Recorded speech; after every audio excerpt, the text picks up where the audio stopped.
نحمده ونصلي على رسوله الكريم أما بعد فأعوذ بالله من الشيطان الرجيم بسم الله الرحمن الرحيم كنتم خير أمة أخرجت للناس تأمرون بالمعروف وتنهون عن المنكر وتؤمنون بالله وقال النبي صلى الله عليه وسلم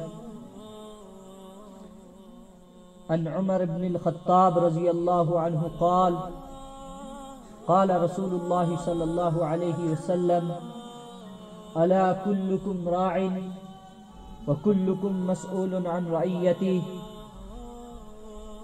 فالأمير الذي راع على الناس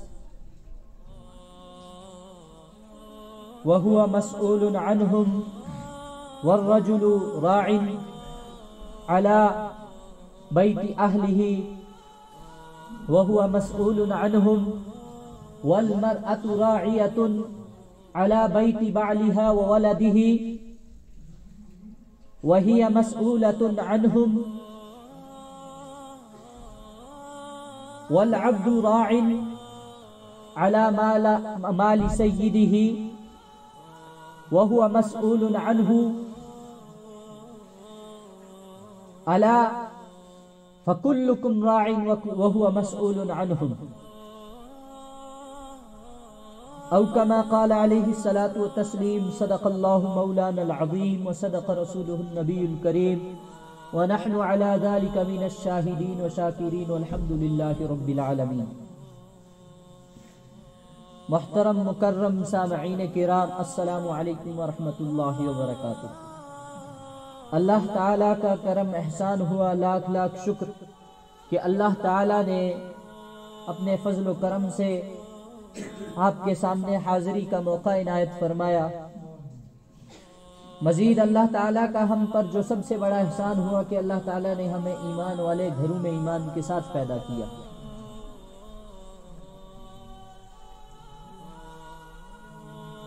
کہ یہ جملہ جو میں اکثر کہتا ہوں، ایمان والے گھروں میں ایمان کے ساتھ پیدا ہونا، یہ شرف کی بات ہے. اس سے اندازہ آپ کو ہو جائے گا کہ اللہ تعالی جس کو چاہتے ہیں یہ شرف نصیب فرماتے ہیں، ورنہ کوئی بعید نہیں، کوئی تعجب کی بات نہیں کہ ایمان والے گھروں میں کافر پیدا ہو جائے. ایمان والے گھر میں، ایمان والوں کے گھر میں ایک غیر ایمان والا پیدا ہو جائے، کوئی تعجب کی بات نہیں، کوئی بعید نہیں. آپ نے خود ہی دیکھا حال ہی میں ایک بدنام زمانہ آدمی جو کل تک قرآن بدلنے کا کہتا تھا، خود ایمان بدل دیا اس نے. کہ اصل شرف کی بات یہ ہے کہ اللہ تعالی ایمان والے گھر میں ایمان کے ساتھ پیدا کرے اور ایمان پر خاتمہ بالخیر ہونا. اللہ تعالی ہمیں بھی نصیب فرمائے. خیر، میں نے آپ کے سامنے ایک آیت تلاوت کی، آل عمران سورت کی آیت ہے جس میں اللہ تعالی خوشخبری سناتے ہیں ایمان والوں کو. کنتم خیر امت اخرجت للناس، کہ تم بہترین امت ہو اس وجہ سے کہ تم للناس نکالے گئے ہو لوگوں کے لیے. تأمرون بالمعروف وتنہون عن المنکر وتؤمنون باللہ، کہ تم امر بالمعروف کرتے ہو، اچھے کاموں کا حکم کرتے ہو اور برے کاموں سے روکتے ہو، اور خود بھی ایمان رکھتے ہو اللہ تعالیٰ پر. اکثر و بیشتر یہ آیت آپ نے تبلیغی ساتھیوں کی زبانی سنی ہوگی. اس آیت کو اصل تبلیغ کے حوالے سے بیان کیا جاتا ہے. تو مفسرین کا اس میں جو ہے اختلاف ہے، وہ یہ ہے کہ اس کو ہم اختلاف نہ کہہ کر یہ کہیں کہ دو قول ہیں کہ ایک تو جن میں بڑے بڑے علماء اور بڑے بڑے مفسرین ہیں وہ فرماتے ہیں یہ آیت بالخصوص خصوصاً یہ آیت جو ہے خاص ہے صحابہ کے ساتھ، اس کے بعد اس میں کوئی آدمی شامل نہیں۔ یعنی اس میں جو کہا گیا کہ تم بہترین امت ہو، اس سے مراد صحابہ ہے صرف اور صرف، اصل یہ صحابہ کے لیے تھا۔ بقیہ جو آج کل یہ کہیں کہ اس حوالے سے ہم بھی بہترین امت ہیں، ہم بھی امر بالمعروف نہیں عن المنکر کرتے ہیں، تو وہ چند مفسرین کہتے ہیں کہ یہ غلط ہے۔ اس کو اس طریقے سے بیان کرنا کہ یہ عام آیت ہے، عام کے لیے یہ ہر عموم کے لیے ہے، تو وہ فرماتے ہیں کہ یہ قرآن میں تحریف کے مترادف ہے۔ اور دوسرا قول یہ ہے علماء کا، مفسرین کا، تفسیر بیان کرنے والے علماء کا، کہ یہ آیت جو ہے یہ عام ہے، جو بھی اچھی بات کہے، امر بالمعروف کرے، نہی عن المنکر کرے، وہ اس آیت میں شامل ہے۔ جیسے حضرت شاہ ولی اللہ محدث دہلوی علیہ الرحمہ اپنی مایہ ناز کتاب، مشہور و معروف کتاب حجت اللہ البالغہ میں لکھتے ہیں کہ اصل یہ آیت صحابہ کے لیے نازل ہوئی، کیونکہ اس آیت میں سب سے پہلا لفظ کنتم خیر امت، کنتم کہ تم بہترین امت ہو، یہ بالخصوص صحابہ کی طرف اشارہ تھا، صحابہ سے مخاطب ہو کر اللہ تعالیٰ فرماتے ہیں۔ وہ لکھتے ہیں اگر اس میں عام ہر آدمی کو شامل کرنا ہوتا تو اللہ تعالیٰ کنتم کی جگہ دوسرا اسی کے مترادف لفظ انتم لاتے، کیونکہ انتم عموم کے لیے ہوتا ہے اور کنتم خاص کے لیے ہوتا ہے۔ ایک قول تو یہ ہے۔ پھر اب اس میں حجت اللہ البالغہ کی شرح لکھتے ہیں دارالعلوم دیوبند کے سابقہ شیخ الحدیث مفسر قرآن محدث حضرت مفتی سعید احمد پالنپوری علیہ الرحمہ ورحمت اللہ الواسعہ، جو اسی کی شرح لکھی ہوئی ہے، یعنی حجت اللہ البالغہ عربی میں لکھی ہے اور آسانی کے لیے انہوں نے اس کی شرح لکھی رحمت اللہ الواسعہ۔ اور شرح میں یہ ہوتا ہے کہ کچھ باتیں لکھنے والا اپنے ذہن سے لکھتا ہے جو اس کو خود سمجھ آئی ہوتی ہے۔ تو چونکہ مفتی سعید احمد پالنپوری علیہ الرحمہ ایک مایہ ناز شخصیت تھی جن کی نظیر شاید ہی کبھی ہمارے سامنے آئے، تو وہ اس میں لکھتے ہیں رحمت اللہ الواسعہ میں کہ اس کے بعد بھی چند لوگ اس میں شامل ہیں اس آیت میں جو بہترین امت کا مصداق ہے۔ وہ کون ہے؟ جو اصل صحابہ کے طرز پر کام کریں گے۔ اب صحابہ کا طرز کیا تھا؟ وہ لکھتے ہیں کہ صحابہ کا طرز یہ تھا کہ جب نبی علیہ السلام نے صحابہ کی جماعت تیار کی تو صحابہ کی جماعت جو ہے ان کو تقاضا ہی نہیں تھا کہ وہ اپنے مسلمان بھائیوں کو نماز کا حکم کرے۔ آج ہم طے کرتے ہیں کہ فلانے ساتھی کے ساتھ ملاقات کرنی ہے، کس حوالے سے؟ کہ نماز نہیں پڑھتا ہے۔ چونکہ صحابہ میں مرتا صحابی بھی نماز کو نہیں چھوڑتا تھا، اس وجہ سے ان کو تقاضا ہی نہیں تھا کہ وہ اپنے ایمان والوں کو دعوت دیں جو خود ایمان والے ہیں۔ تو صحابہ کا طرز یہ تھا کہ وہ غیر ایمان والوں کو دعوت دیتے تھے۔ اب غیر ایمان والوں کے سامنے جب وہ دعوت دیتے تھے، قرآن و حدیث پیش کرتے تھے، اگر وہ نہیں مانتے تھے تو ان کو اس قرآن و حدیث سے نکلتا ہوا معاشرے کے اندر جو اثرات ہیں، ثمرات ہیں، ان کی تلقین کی جاتی تھی کہ دیکھو اسلام اور جو ہے کفر، اس کا موازنہ کرواتے تھے صحابہ ان غیر ایمان والوں کے سامنے کہ ہم جب غیر مسلم تھے، اسلام میں نہیں داخل تھے تو ایسا کرتے تھے، یہ برائیاں کیا کرتے تھے، جب ہم مسلمان ہو گئے تو خود بخود ہم نے یہ برائیاں کرنی چھوڑ دی۔ دوسرا سٹیپ یہ ہوتا تھا دعوت دینے کا۔ اب جب اس پر بھی آمادہ نہیں ہوتے تھے کوئی، تو ان میں جو سرکش لوگ تھے جو بالکل قرآن و حدیث کو انکار بھی کرتے تھے اور اس کے برعکس عملی طور پر بھی کرتے تھے، ان کے خلاف جنگ کا اعلان ہو جاتا تھا۔ اب جنگ میں جو لوگ لڑتے تھے، یا تو مسلمان اگر مرے گا تو شہید ہو جاتا تھا، غیر مسلم مرتا تھا تو ختم معاملہ۔ جو ان میں بچ جاتے تھے ان کو قید و بند میں رکھ دیا جاتا تھا۔ تب تک قید و بند میں رکھ دیا جاتا تھا جب تک وہ خود سے یہ نہ کہہ دیں کہ ہم ایمان لائیں گے۔ یہ طرز عمل صحابہ کا تھا۔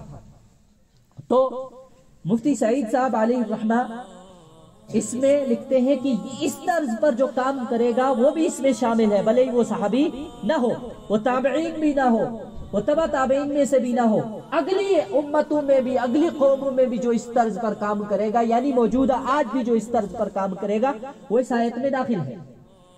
بقیہ اس آیت میں ہر خاص آدمی داخل نہیں ہے۔ تو یہ تو ایک علماء کا رخ تھا۔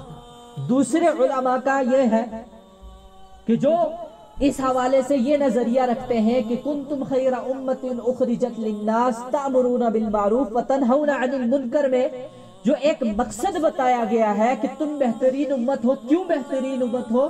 کہ تمہیں پہلے کیا کرنا ہے؟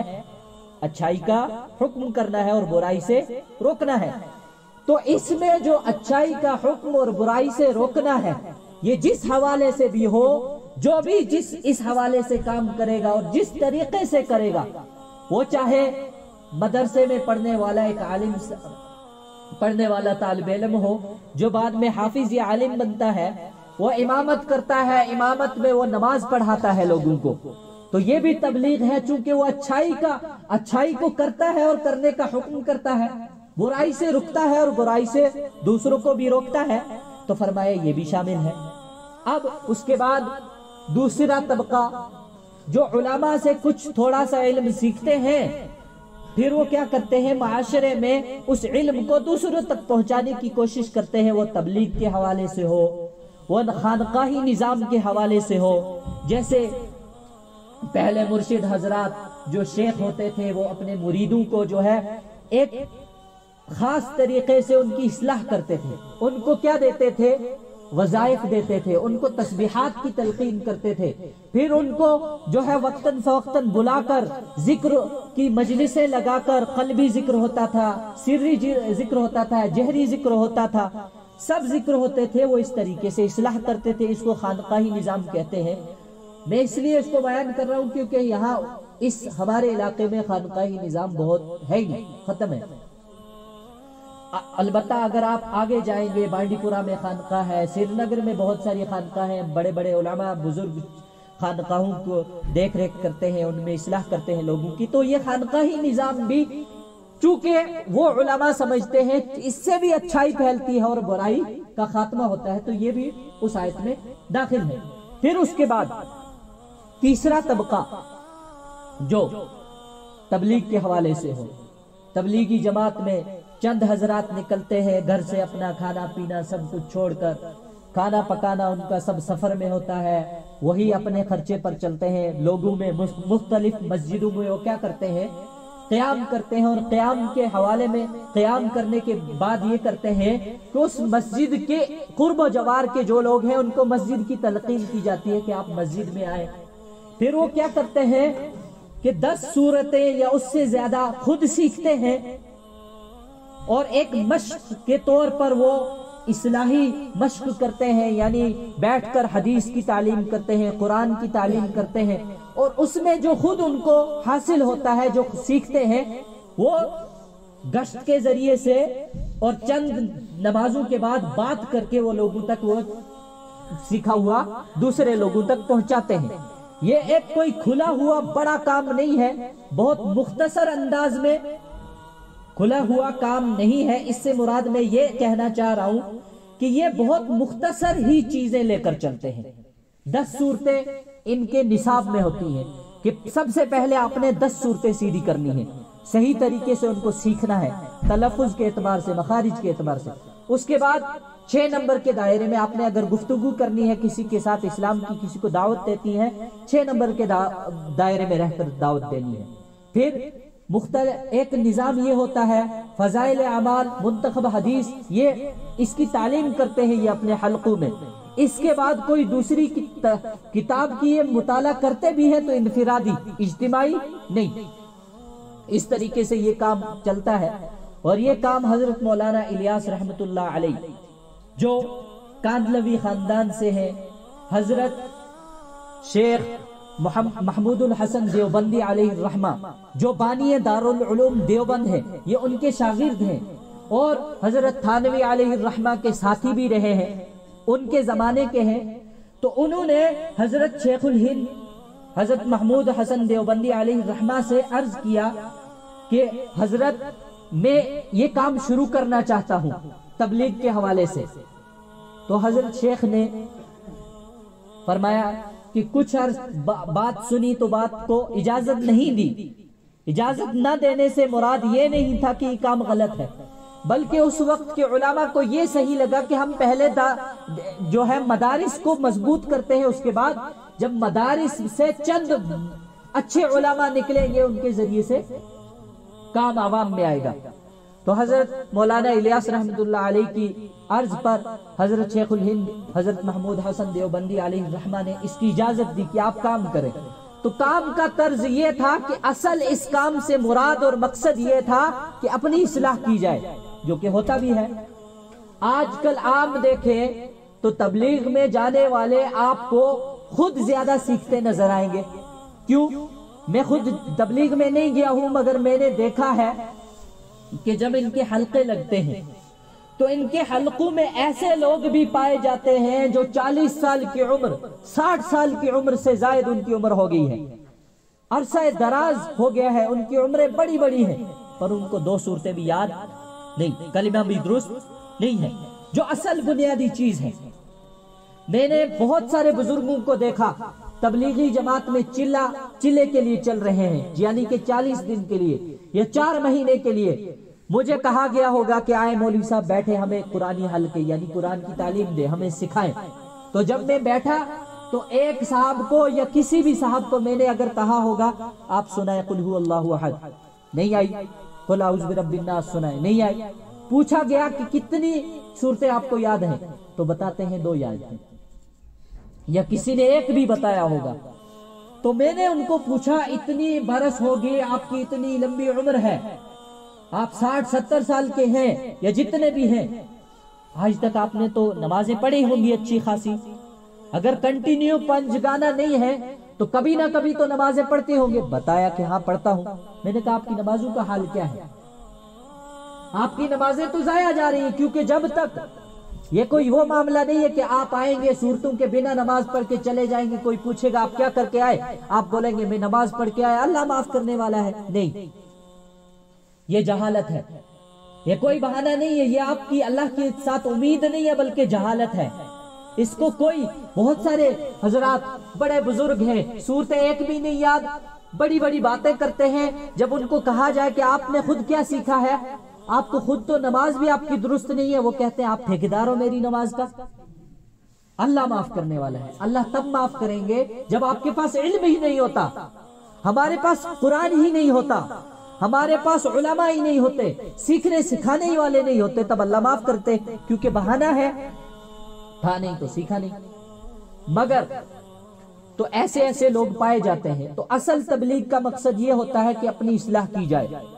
اور میں آپ کے سامنے بھی یہ عرض کر دوں کہ جو آدمی بھی تبلیغ میں لگا ہے یا نہیں لگا ہے، جس کے وقت لگا ہوا ہے وہ بھی، اور جو لگانا چاہ رہا ہے وہ بھی، اگر آپ اس غرض سے تبلیغ میں جائیں گے کہ ہم بڑے بڑے مقرر بن جائیں گے، خطیب بن جائیں گے، آپ لوگوں کی اصلاح کے لیے جا رہے ہیں، تو آپ غلط راستے پر ہیں۔ کیونکہ اصل مولانا الیاس رحمت اللہ علیہ جو اس تبلیغ کے بانی ہیں، جنہوں نے یہ کام شروع کیا، انہوں نے خود اس کام کو شروع کروایا صرف اس غرض سے کہ لوگ اس میں جا کر اپنی اصلاح کریں گے۔ کیسے اصلاح کریں گے؟ 40 دن اللہ کے راستے میں اللہ کے گھر میں گزاریں گے، چلا 4 مہینے 3 دن 10 دن کہاں گزاریں گے جی؟ اللہ کے راستے میں اور اللہ کے گھر میں نمازیں پڑھیں گے تکبیر اولیٰ کے ساتھ، اپنی 10 صورتیں، کیونکہ باہر آدمی کو میں مولوی ہوں، میرے کوئی اور کام نہیں ہے، مجھے کوئی اور کام، صرف نمازیں پڑھانا میرا کام ہے نا جی، یا کبھی اس کے علاوہ ختم وغیرہ، کبھی جنازے، کبھی نکاح، یہی کام ہے میرا. مگر اس کے باوجود میں آپ کے سامنے یہ عرض کر رہا ہوں کہ میں مدرسے سے جب سے فارغ ہوا ہوں کبھی مجھے یہ اتنا موقع ہی نہیں ملا، وقت ہی نہیں ملا. ایک ہوتا ہے کہ اپنی کوتاہی کی وجہ سے، ایک ہوتا ہے وقت ہی نہیں ملا کیونکہ اتنی زیادہ مصروفیات ہیں. کبھی ایک دن میں 5 پارے تلاوت کیے ہیں، 1-2 ہو جاتے ہیں، 3 بھی ہو جاتے ہیں الحمدللہ. مگر اس کے بعد کبھی ایسا موقع نہیں ملا کہ پورا دن قرآن کو پڑھا جائے. کیوں؟ کیونکہ عوام میں لگا ہوا آدمی ہوتا ہے، آدمی سیکھ نہیں سکتا ہے، پڑھ نہیں سکتا ہے. تو حضرت مولانا الیاس رحمت اللہ علیہ نے فرمایا کہ یہ آدمی جائیں گے، گھر بار چھوڑ کر جائیں گے، ان کے ساتھ نہ کیا ہوگا، گھر میں نہ گھر والے ہوں گے، نہ گھر ہوگا، نہ گھر کے مصروفیات ہوں گی. تو کہاں وقت لگے گا یکسوئی کے ساتھ؟